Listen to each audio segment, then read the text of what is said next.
Halo semua, perkenalkan saya Angelika Wong dan saya di sini tidak sendiri dan tentu saja saya bersama dengan partner saya yaitu Feli. Partner saya Felicia Rustan. Nah, gimana nih kabarnya Feli? Kalau dari kabar saya ya baik. Kalau misalnya dari Angie gimana? Ya, kabar saya tentunya baik ya. Nah, kondisi saat ini gimana? Kita masih belajar di rumah, banyak tugas-tugas. Ya biasa aja sih, cuman bikin tugas terus ya itu aja. Ya, tapi kalau kondisi saya sendiri itu kalau selesai saya buat tugas, biasanya saya ada waktu luang. Biasanya saya biasa baca buku. Kalau dari Feli, gimana?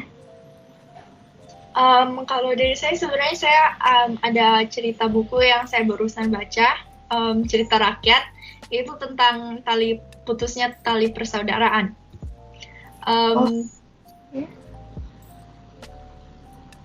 Oke.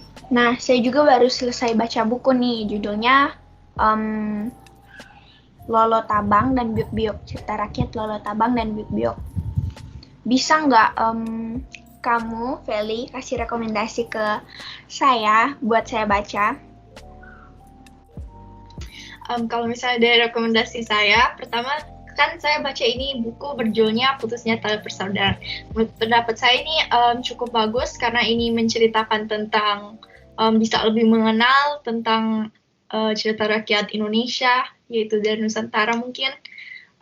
Jadi ya, saya rekomendasikan buku ini yang memiliki ketebalan buku 51 halaman dan ditulis oleh Erli Yeti dan diterbit pada Badan Pengembangan dan Pembinaan Bahasa. Kalau dari buku rekomendasi saya, ceritanya itu pertama mereka tinggal di sebuah desa. Dalam desa ini ada seorang kakak yang sulung sama adik bungsu, terus ibunya yang janda. Satu hari itu mereka adiknya itu pergi kayak ke sungai begitu. Terus ketemu seorang laki-laki muda. Nah, pada hari itu laki-laki muda itu terbawa bencana nih. Karena ada hujan deras, ada banjir akhirnya. Jadi yang si adik itu yang kebetulan lagi mau cuci pakaian di sungai, dia menolong orang itu tersebut. Nah, untuk membalas kebaikan adiknya, si anak laki-laki itu ia membantu mereka dengan tinggal di rumah mereka dan menjual hasil perkebunan mereka. Nah, tapi kakaknya itu tidak suka sama laki-laki yang ditolong itu yang tinggal di rumah mereka. Jadi dia kayak akhirnya dia kayak di luar rumah terus, sehingga ia sama berada sama laki-laki, dan laki-laki tersebut itu meminta persetujuan nikah oleh ibunya yang janda itu. Nah, setelah itu mereka akhirnya menikah. Terus si kakak itu dia meminta ibunya untuk menjual rumah mereka dan semua yang mereka miliki untuk modal pengusahaan suaminya. Dan si ibu dan anak ini hanya mengikuti keinginan kakak sulungnya itu. Jadi mereka tidak punya tempat untuk tinggali karena ya semua udah dijual gitu. Nah, tapi yang si laki-laki yang muda itu yang ditolong, dia punya ide untuk pergi ke tempat lain untuk menjadikan tempat tinggal. Mereka pun berlayar pergi ke rumah yang besar, dan rumah itu ternyata sebenarnya punya seorang abdi raja. Nah, setelah itu abdi raja ini ia sebenarnya ternyata mencari seorang putri begitu. Jadi yang laki-laki ini ya berpikir kalau misalnya yang adiknya yang sulung itu untuk berinisiatif dan mungkin mau bervolunteer. Nah, akhirnya sang abdi raja ini mengangkat mengangkat sang adik perempuan ini menjadi calon istri suami anaknya. Nah, ternyata anak dari sang raja ini itu anak laki-laki yang sebenarnya menolong adik perempuan ini sebenarnya. Nah, setelah itu kakaknya itu kayak mengkhianati keluarga mereka. Ia ditemukan terdampar karena suaminya membuang dia gitu.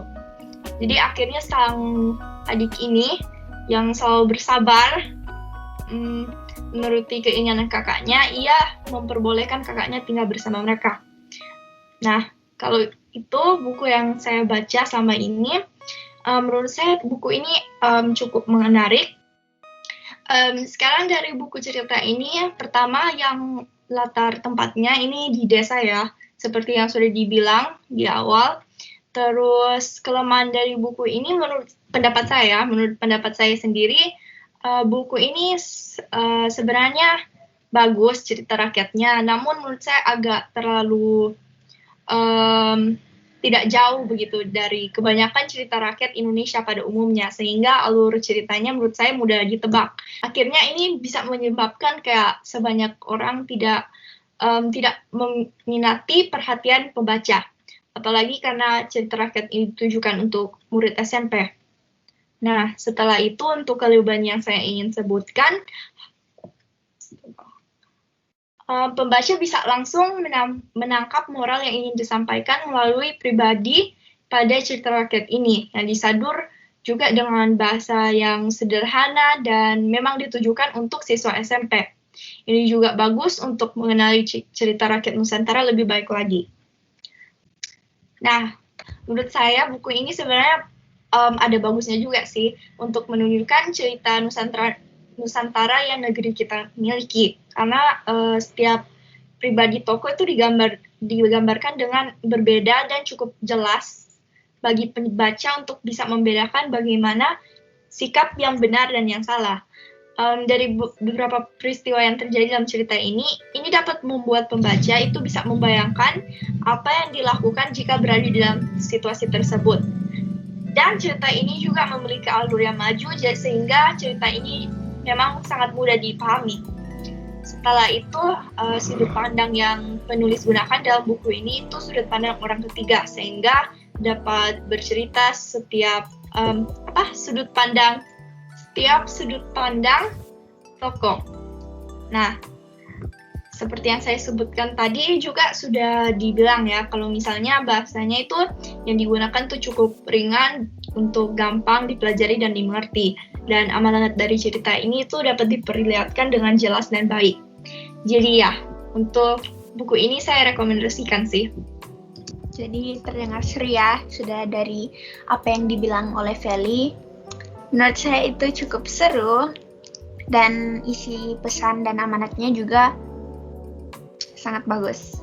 Bagi pembaca yang untuk SMP juga sangat bagus, karena alurnya juga mudah dipahami, bahasanya juga ringan ya pastinya. Oke. Nah, sekian Angie untuk buku dari yang saya barusan baca tentang cerita rakyat. Kalau misalnya dari Angie gimana? Buku, kan Angie bilang awalnya ada buku yang Angie baca. Oh ya, jadi di awal tadi udah saya bilang di awal kalau judul buku cerita rakyat yang saya baca itu adalah Lolo Tabang dan Biok-Biok. Nah, kalau begitu bisakah Angie menceritakan sinopsis cerita rakyat yang kamu sudah baca? Oh, tentu saja. Nah, jadi ini kisah kehidupan Lolo Tabang dan Biok-Biok ini ditulis oleh Dewi Khairiah dan diterbitkan oleh Badan Pengembangan dan Pembinaan Bahasa yang diterbitkan pada tahun 2016 dengan tebal 51 halaman. Nah, buku cerita ini, Lolo Tabang dan Biok-Biok ini merupakan kisah yang diadaptasi dari sastra lisan Tanah Toraja, Sulawesi Selatan. Nah, buku ini mengisahkan kayak ada kakak yang bernama Lolo Tabang dan adiknya yang bernama Biok-Biok. Nah, mereka berdua ini kakak beradik yang bertahan hidup dalam kemiskinan mereka dan saling mencintai dan menyayangi satu sama lain. Jadi, kayak nggak bisa terpisahkan gitu, karena saking dekatnya mereka. Karena tinggal mereka berdua lah yang tersisa di keluarga mereka. Nah, Tetapi tibalah di saat dimana mereka harus berpisah. Jadi pada suatu hari itu Lolo Tabang sedang menenun di depan rumah. Nah, lalu ia melihat ia diperhatikan dan dilihat oleh seorang pangeran yang terlihat cukup tertarik dengan kecantikan Lolo Tabang. Nah, Lolo Tabang menyadari hal tersebut dan mengatakan kepada adiknya Biuk-Biuk, si Biuk-Biuk, karena merasa khawatir akan hal tersebut. Nah, terus besok harinya itu pangeran itu datang kembali dan ia ingin Lolo Tabang menjadi istrinya. Dia ingin Lolo Tabang menjadi istrinya. Karena si pangeran ini sangat terkejut dan terpikat oleh kecantikan yang dimiliki oleh Lolo Tabang ini. Nah, dan pastinya adiknya Biuk-Biuk ini, karena mereka berdua sangat tidak bisa terpisahkan, Biuk-Biuk merasa tidak setuju dan tidak rela untuk terpisah. Lalu, pada akhirnya pangeran tersebut pergi dengan Lolo Tabang bersama prajurit-prajuritnya. Mereka pergi ke sebuah tempat. Nah, lalu Biuk-Biuk menyusul dengan membawa tunas pisang gitu. Tunas pisang. Nah, tibanya di tempat itu, di tempat pangeran dan Lolo Tabang, ia menyuruh Lolo Tabang, kakaknya, untuk menanam tunas pisang tersebut dan menyuruh kakaknya, si Lolo Tabang, untuk merawat tunas pisang tersebut. Karena dikatakan oleh Biuk-Biuk bahwa jika tunas pisang tersebut telah layu atau mati, itu berarti Biuk-Biuk sedang berada dalam kesakitan atau hampir mati. Nah, lalu beberapa hari setelah itu, si Lolo Tabang melihat kalau tunas pisangnya itu sudah mulai layu. Nah, kemudian si Lolo Tabang pergi dan melarikan diri karena takut kalau Biuk-Biuk kenapa-napa. Nah, dia melarikan diri dan dibantu oleh Raja Sungai, asalkan Lolo Tabang ini harus menikah dengan raja tersebut dan Lolo Tabang menyetujui hal tersebut. Nah, terus tibanya di rumah Lolo Tabang, di rumah lama mereka, si Biuk-Biuk ini terlihat sudah sangat pucat, mukanya sudah sangat sekarat.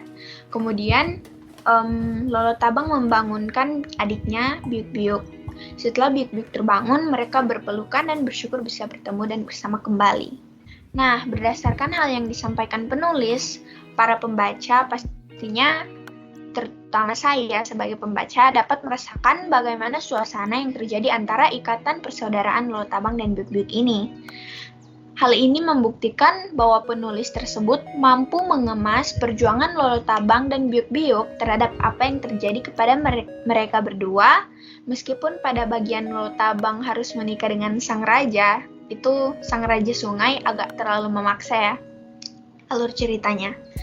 Nah, tetapi terlepas dari kelemahan tersebut, buku ini yang saya dapatkan itu dapat mengajarkan para pembaca untuk selalu mempertahankan hubungan kita dengan orang yang kita sayangi, walaupun pastinya ada masalah dan rintangan yang harus kita lewati, tetapi kita harus bertahan dan melewati masalah tersebut dengan berani.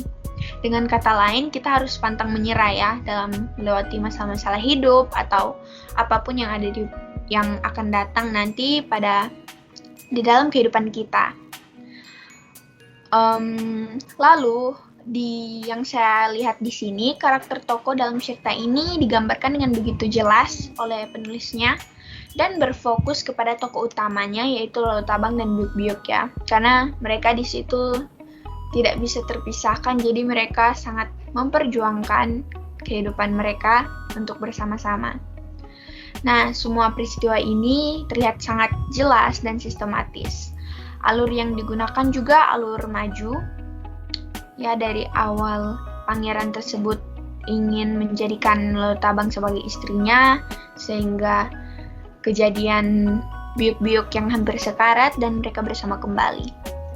Nah, sementara itu latar ceritanya itu meliputi desa, rumah, sungai, dan kerajaan seperti rumah adat gitu ya, seperti background saya.